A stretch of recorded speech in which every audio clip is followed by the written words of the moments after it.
Hello, is this Miss Barbi Hayden? Yes, it is. Hey, how's it going? We're doing good. How are you this evening? I am tired. I just got out of the shower.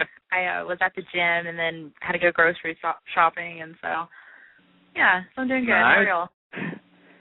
Definitely good.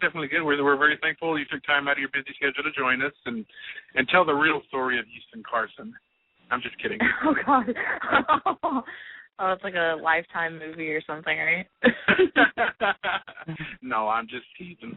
But as he had mentioned, too, that you were a professional wrestling star, and you both had entered into Ring of Honor, and I just wanted to say congratulations to both of you. But thank you. It is good news, very good news. Yes. But we'll fire away with some questions. Austin, did you want to go ahead and go first? Yeah. Speaking of Ring of Honor, how was it like to make your ROH debut in San Antonio, Texas? Texas, where you're from. How was that like? It was. I was terrified all week, literally having anxiety attacks, building up to it, because I was just so nervous. When I first started watching wrestling, this was something that me and Houston kind of stumbled upon, and we have been watching it for years, and so to be a part of it, it's just, it's surreal. They literally have the best wrestlers in the world, so I was glad that it was, on home turf, because that definitely, I feel like, helped ease some of the horrible nerves that I had.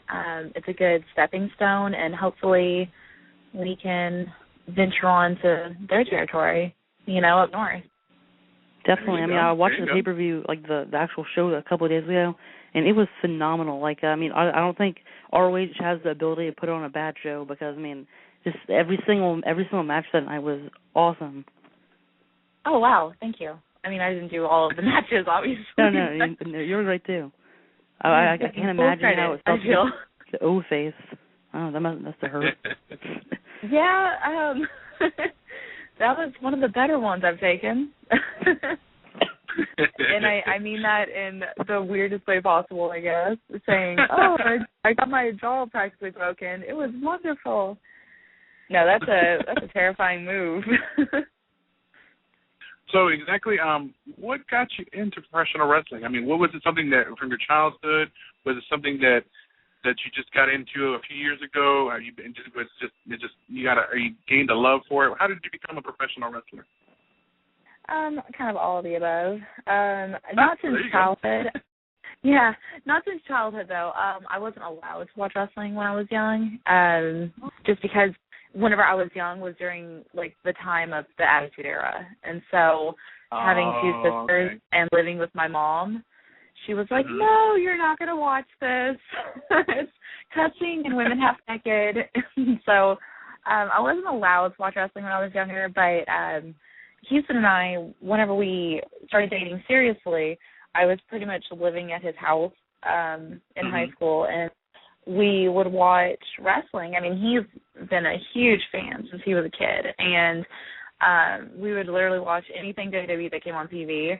And then, like I said, we stumbled upon ROH not knowing anything about it. We were just like, oh, more wrestling, yes. And then after the fact, he already knew about TNA, but I kind of stumbled upon TNA after the fact. And so we were watching wrestling every day of the week. And he, as a surprise, took me to some house shows, WWE's house shows, and then, I think a Raw and a SmackDown, and oh my God, I saw Mickie James in person and just thought she was God's gift to earth, and loved her so much that I was like, I want to be just like her, and so that was the main thing that kind of sparked it for me. He was already going to college over here where we live in College Station. He was going to Blinn, and I was about to graduate high school, and it was just one of those things where we both were kind of like, okay, what's the next step? And I didn't want to further my dancing. I wanted to do something different. I in fact started college courses for physical therapy, but the wrestling bug bit me, and right after high school, after I graduated, we both started at a training academy in Austin, run by George De La Isla. He was Mr. Mexico back in, like, the California territory days of, like, the 70s or whatever. Yeah, and he never made, like, a huge name. He'll even tell you himself. He was like, oh, I was pretty much a jobber. But with that comes a lot of knowledge of, you know, how to tell a story. And so we learned our basics from him and then, you know, progressed from there. I mean, we would drive. Austin is about a 2-hour drive for us. And we would drive 3 times a week to this dungeon-like training facility that had no AC and no heat and had no windows. And, yeah, so when it was 100 degrees outside, it was like 130 inside. And we would wrestle, like, on a lucha ring. Sometimes there wasn't a ring there at all. We would just be, like, on concrete and try not to kill ourselves. So, I mean, I definitely went through a tough training, which I think has helped me now. Absolutely. Yeah, and I've learned and worked with some of the very best who have given me great advice, great critiques. In fact, I use a DDT as a finisher. He mentored Houston and I for quite some time. Jake Roberts did, and kind of gave me the okay to use the DDT, which is awesome. Like, oh, and then I worked with Raven later on. He worked a program with Houston, and he gave me some critiques on how to kind of make it my own, because he uses a DDT as his finish as well. And so, you know, it's really neat the people I've met and worked with and, you know, kind of learned from even so far. I mean, I've only been wrestling, and this is including training. I started training in 2009, you know, and we're only in 2013. So, you know, it's really neat to kind of stumble across these people. Absolutely. No, I mean, you've had some great minds to pick a little bit from, and like Raven said, make it your own as far as your DDT, your finisher. And one of the best ring psychologists ever, really, in my opinion, as far as Jake Roberts goes. Yeah, I mean, did he offer any advice as far as your longevity in the wrestling business, or just any kind of advice that you kind of take with you still? Yeah, he gave me a lot of critiques on, I mean, even like simple things that I don't want to discuss now, but simple things of you know, mannerisms and stuff in the ring, and just, I mean, it's crazy all the little things that you don't think about whenever you're taught your basics. You know, you kind of just get this cookie cutter design of what you should be doing, and he just kind of helped me with, okay, if you do this, don't do this. And it was never, he and Raven actually both kind of touched base on this. They were like, you're a very aggressive female, and don't ever stop doing that because you're a female. Like, don't ever stop being aggressive. You know, they said, even though you don't look like you should be aggressive, they said that doesn't matter. If you come off aggressive and you display it well, you know, they said just work with it, you know, and they would show me different ways. Yeah, they would kind of show me different ways to, like, make it my own and really, I guess, complete or, you know, execute the moves and everything correctly. And so it's just, I mean, you can't even explain how awesome it is to, like, learn from people like that. It's crazy. So the American Joshi Queen of Queens tournament is actually this Sunday. Can you tell us a little bit about, you know, what the tournament's about? Yeah, like you said, June 23rd, this Sunday. It's in Austin, Texas. And Anarchy Championship Wrestling is a very, very 50-50, if not 60-40 company when it comes to women's wrestling. They really push the women's division.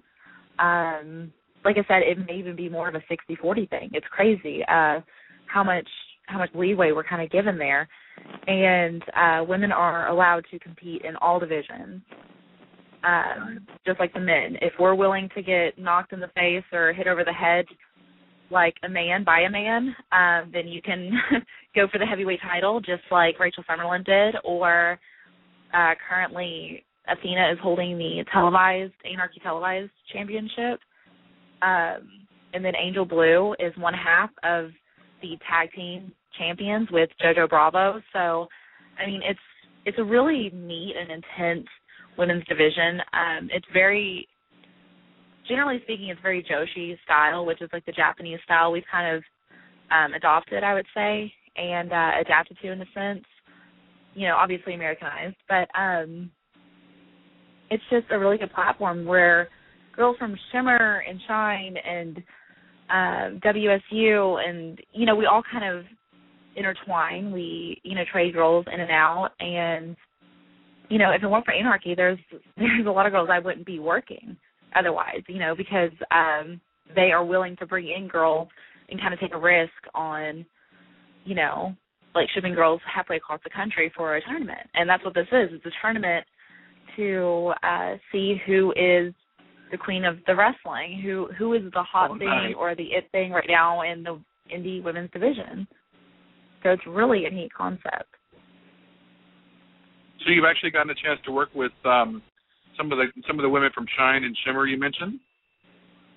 Yeah. Is that something that's going to happen this weekend? Both. I've worked with girls like Sue Young and, of course, Rachel Sunderland, Athena, and I'm sure I'm leaving someone off the list, Portia Perez. Let's see, Christina Palmieri. Would Kong actually still be a part of that or no? Did you say Kong? I believe she's under Awesome Kong or Amazing Kong, one of the two. Oh, yeah, I think she's, as far as I know, she's not signed for Queen of Queens. Maybe I'm wrong. Maybe I'm wrong. I don't know. I don't think so. If not, that adds just another level of chaos in my mind for this weekend. No.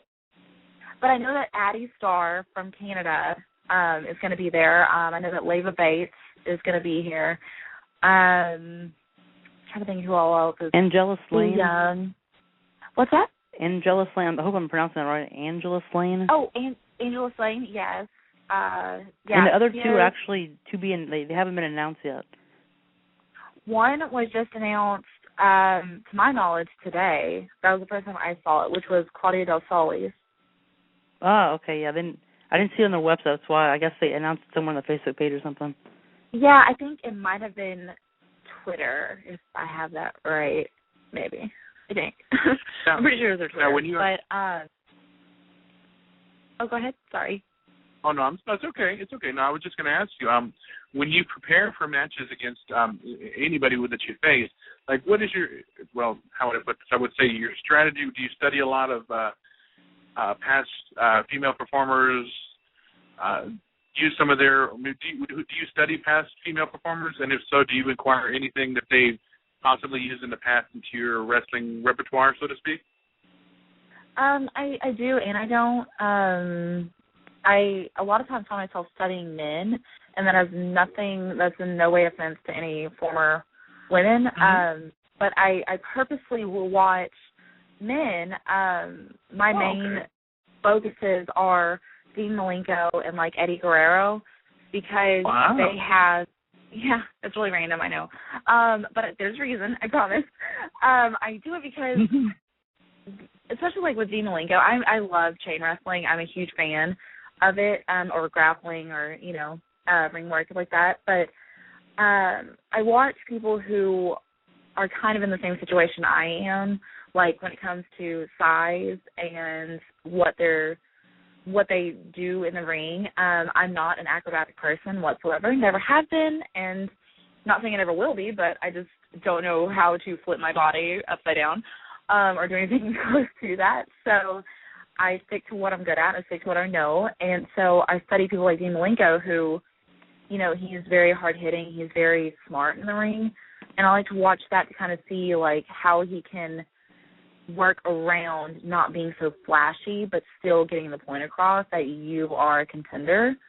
And then when it comes to like Eddie Guerrero and stuff, I really like to study his character because I find myself kind of using some of his tactics to him. Mm-hmm. And so I like to kind of just watch his attitude and the way he executes things. And the reason why I don't really watch too much women's wrestling also is because I never want to seem like I'm duplicating somebody. I want to be the first me and not the second somebody else. And so I try to watch people who are not in my division or who have no similarities to me, you know?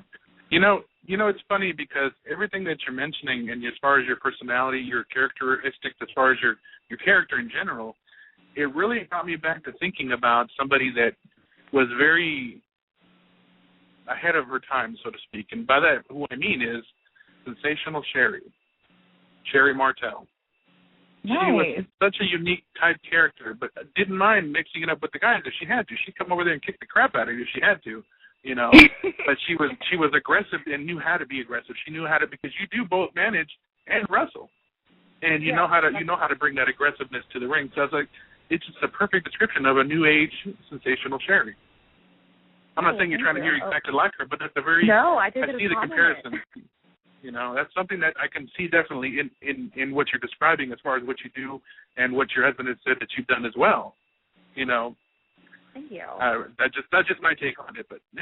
No, whenever I manage ballet, whatever you want to call it, I have watched several of her matches to kind of, or not her matches necessarily, but you know, where she's valeting or managing, to kind of see how she does things, and I think it's fun to see how she outsmarts sometimes the opponent of the guy that she's with, and I've definitely studied her before too, so that's a really big compliment to me. So thank you. Not a problem. Now, so you're actually go ahead, bud. You're actually the first ever. This is pretty cool. Actually, the first ever NWA Lone Star champion, like ever. Like you were the first person to actually win. How was that like? Yes.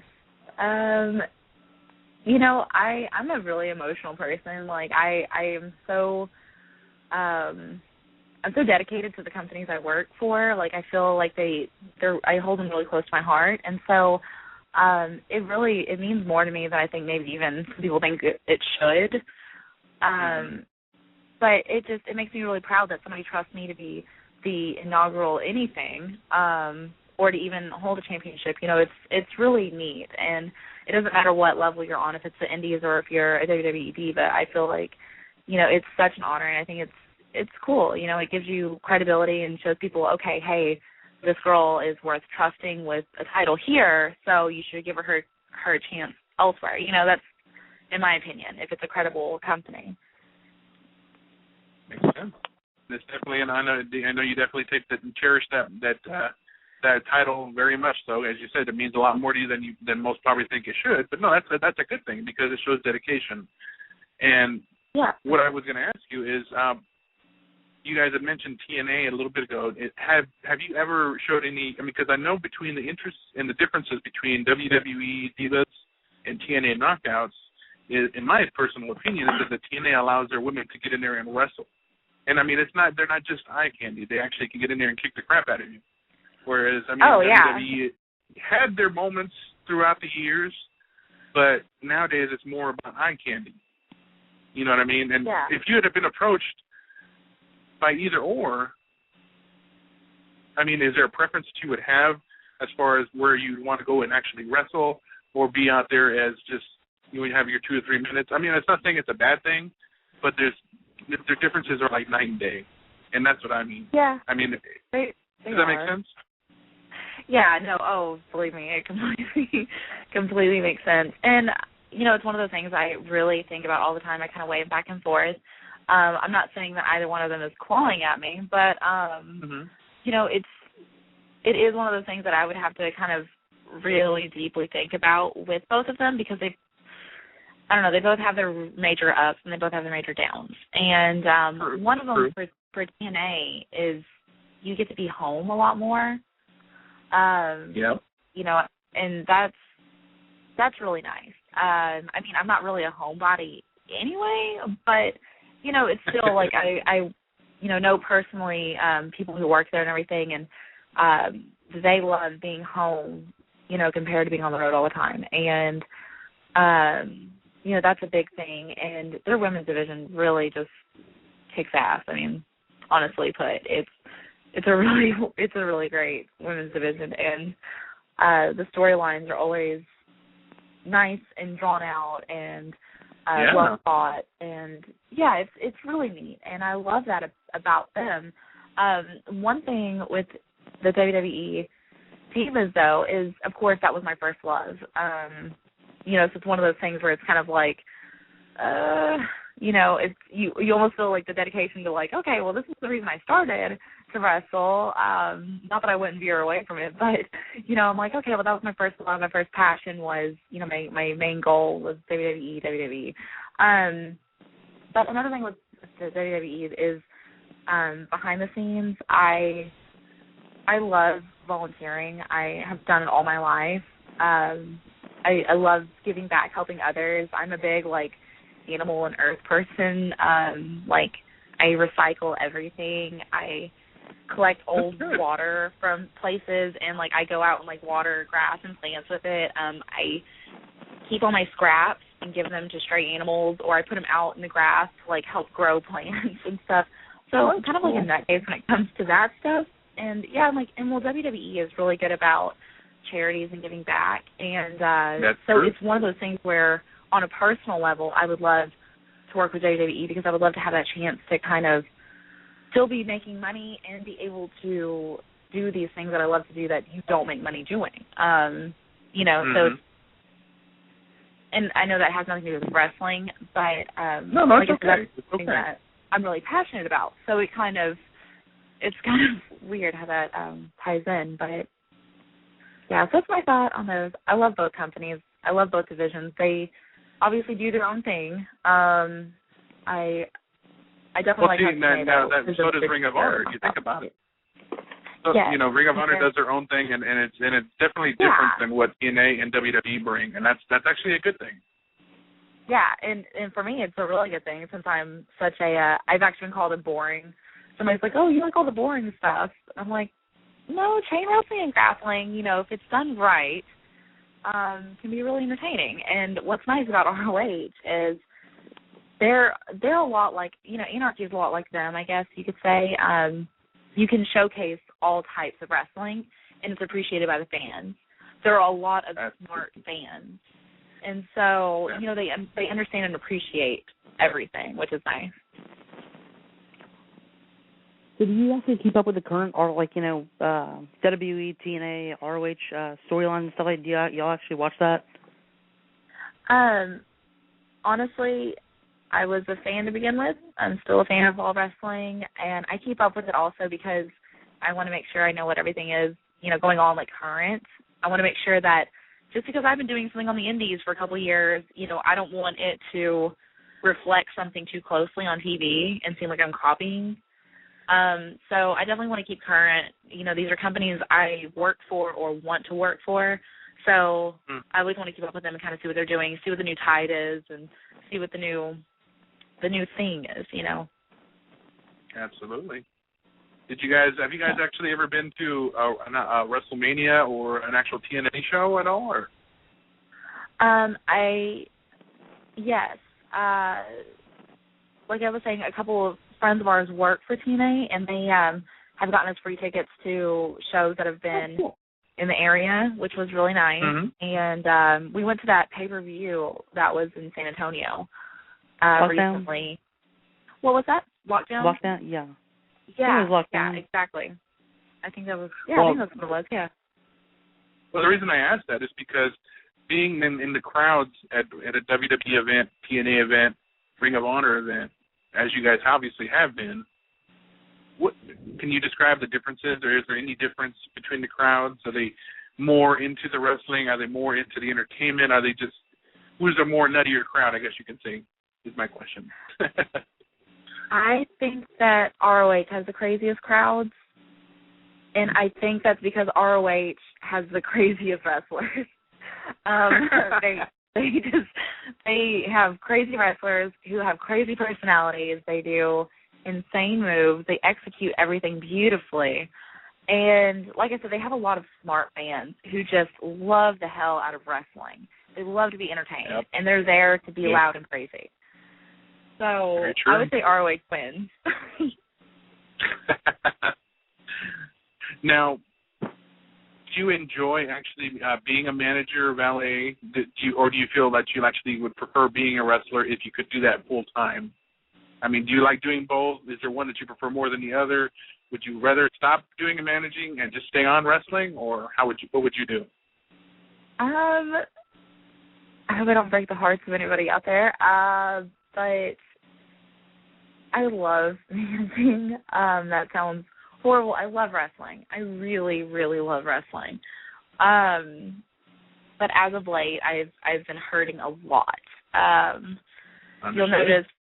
Yeah, and a lot of people will notice if anyone keeps up, from a week-to-week basis, coming up for the next couple of months, I have a really light schedule, and that's done completely on purpose. I've turned down a lot of bookings because me and Houston were gone 3 or 4 days out of the week, wrestling each night, and sometimes we'd have multiple matches, so, each night. And so, it just started really wearing down on, my body, and I was getting really weak, and I was getting sick all the time, and just, hurting, to the point where I would have a match and literally couldn't walk away from it.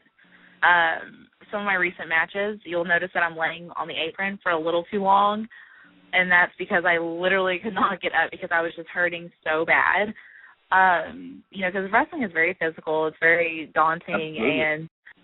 and but I'm doing it smart. Like I said, I made my schedule light on purpose, so that way I could really focus on doing some yoga at home and physical therapy and stuff like that to kind of get everything, going again. That is actually what I was going to ask you about as well. Now that you're saying that you've spoken to Jake Roberts quite a bit, and I know that he's changed his life completely with the DDP yoga, have you actually considered trying either maybe DDP's yoga or even Trish Stratus's yoga, or just yoga in general? I have tried some of the Trish Stratus' techniques. I actually do yoga classes, though. I go, nice. And so I'm definitely a big advocate for yoga, and I've gotten free copies of some of the DDP yoga series, I guess, or whatever you want to call it. So I have done both, to tell you the truth. I've done Trish and DDPs, and love both of them. The thing I like about DDPs, though, is you are, sweating, dripping sweat by the end of it. It is a full workout. You think you're going in there just stretching and having yoga and you're going to chill. No. It's very explosive. So that's really nice. But, that was another thing, you brought up about Jake Roberts. He definitely harped on Houston and I about take care of your bodies. Take care of yourself. If you feel the need to take time off, do it. Don't try to push through it. You'll only hurt yourself worse. And absolutely, just be smart about wrestling. And so we've finally got to our thick skulls. We're like, okay, we should take a little bit of a break. Of course, I say that, and I have a triple shot this weekend with a total of hopefully 10 or 11 matches. I say hopefully because I'm hoping I advance in the tournament on Sunday. Yeah, we definitely want to hear some results on how that goes, and hopefully, if I don't get in touch with you or Austin, we definitely would love to hear as far as if Houston posts anything or if you post anything, we'll definitely be rooting for you. Well, if I win, just know this is forewarning. Anyone listening, I'm going to shove it down everyone's throat. People are going to be so excited. I'm going to be like, don't quit, Queens! Yeah! I'm going to be so excited. No, you should. Post everywhere. So is this broadcasted on an iPay-per-view or something? It's going to be available to the public to watch? It'll be available, I don't know how soon, maybe within the next month or two. It'll be available on SmartMark, the internet site, SmartMark, I guess, .com, or SmartMark Video, I guess that's what it is, SmartMarkVideo.com. But they work with Anarchy and sell DVDs of all the shows. So you can even back order shows, which is really awesome. Yeah. Do you have your own action figure yet? Yeah, actually, oddly, someone had it made, and I was cool. Yeah, I didn't know what to think of that. I was like, it's a little me. Yay! I was so excited. I was like, this is so cool. And what's funny is it was a gift for a little boy. He's my little boyfriend. That's what it is. Oh. Yeah. It was pretty cool. His parents. Oh, go ahead. Oh no, I was going to actually ask Austin because he sounded like he had a question for you. Fire away, buddy. You got a question? I was going to say that you were talking about like getting through matches, with pain and stuff like that. But I heard a lot from the wrestlers and stuff like that. But without the fans around, you couldn't be able to do anything that it's like superhuman things that you couldn't be normally do when people aren't around, because the adrenaline is a weird thing. It lets you do things that normal people you can't really do. Yeah. Oh no, absolutely. It's kind of like that song. If you're gonna be dumb, you got to be tough. That's kind of how that works. And it's crazy how much we feed off of the crowd. Like the crazier and louder they get, the crazier and louder we get, and the crazier moves we do. And so it's so funny to me whenever crowds are quiet. I'm like, you do realize that you have killed all momentum and energy that I have. No, it's funny because you were saying when you're ready to go out, you get the nerves, but when you go out that curtain, it's on, and then the adrenaline, it feeds that, feeds you, and it's just like you feel like you are superhuman. Going back to what Austin was saying. So yeah, if you were nervous before you go out that curtain, it definitely goes away once you're out that curtain. Oh yeah, like your face starts getting real hot, and your heart's racing, and you're like super excited. And you're like, yeah, I'm gonna kill it, and yeah, all the butterflies definitely go away. So, if fans actually want to follow you on Facebook or Twitter, do you happen to have either? Yes, and Facebook has become a lost cause for me because they limit your friends that you can have on there, which is very frustrating. That is true. Yeah, and so I've pretty much just stuck to Twitter and Instagram. I'm like addicted to Instagram, so if you like pictures, I have over 200 pictures, and I've only been on the thing for like 3 months. So if that'll tell you how much I'm in love with Instagram. But I made it simple. If you just do the @ Barbi Hayden, just all like one word, BARBIHAYDEN. Is that the same way they can find you on Instagram as well? Yeah, I made it simple. Anything social media-wise, just type that in, and you are there. Something about Instagram, I don't understand. And if y'all both have an Instagram, I have one too. But if you see how many pictures I have on there, you would. Felix can tell you, I don't have any. I don't understand what's so. Well, I've got over 300, so I understand it just fine. Yeah. I have no pictures on mine. I don't know what it's about. It's one of those things. It's like, I don't know. You just like start posting them and people like them, and then you like hashtag way too many things, and then you click on the hashtag and you can go look at other people's pictures. I'm like a total addict, I'm telling you. I have like 50 hashtags like per thing. By the way, Chris Masters,